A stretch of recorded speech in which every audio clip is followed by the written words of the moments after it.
Wyoming's 4 distinct seasons. A natural clock set by Earth's rotation and the tilt of its axis. It's driven the cycles of all life since before the dawn of humanity.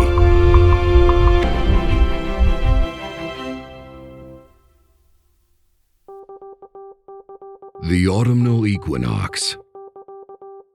When the Earth's path around the sun carries us into shorter days and colder temperatures. In the greater Yellowstone, autumn is visibly distinct,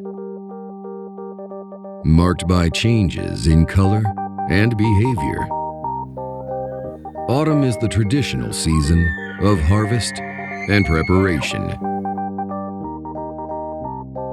for both wildlife and humanity. In the mountains, streams may dry to a trickle by fall, while human demand for the same water is at its greatest. A cow elk travels further than ever before in search of food for her calf. The green meadows she once relied on are now long dried up.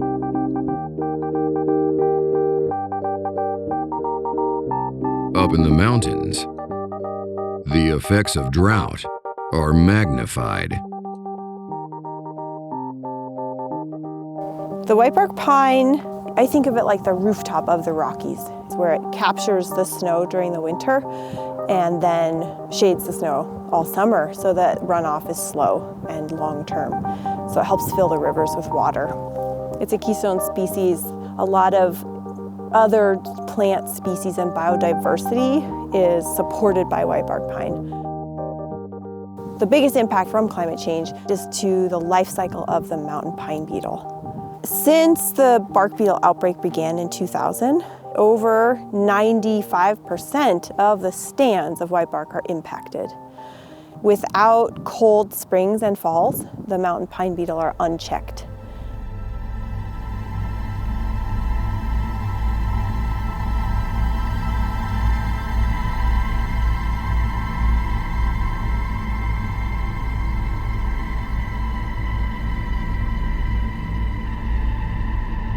And that's why the whitebark have been decimated.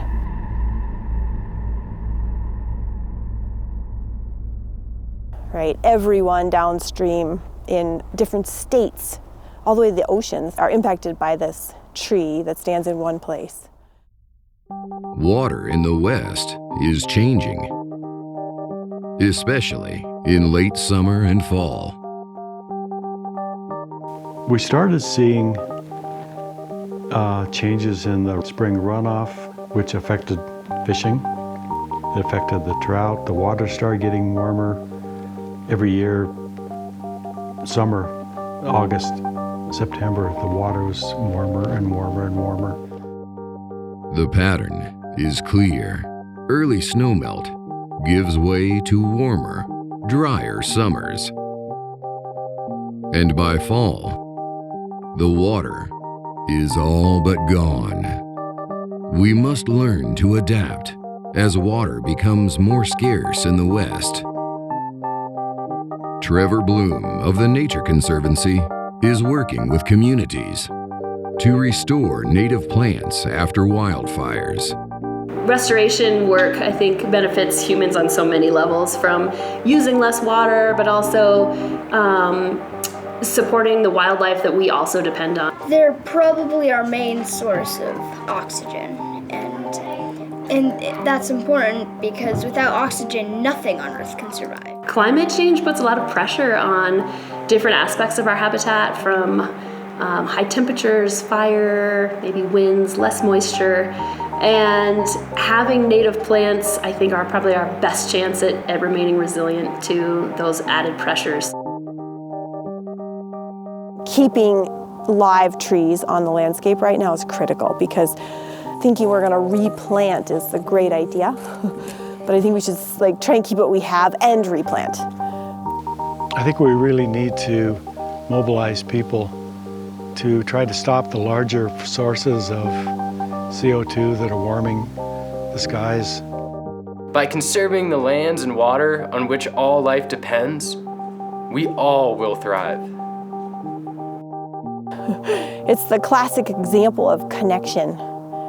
That ecosystem is just interwoven, and then we're connected to it, whether we know it or not.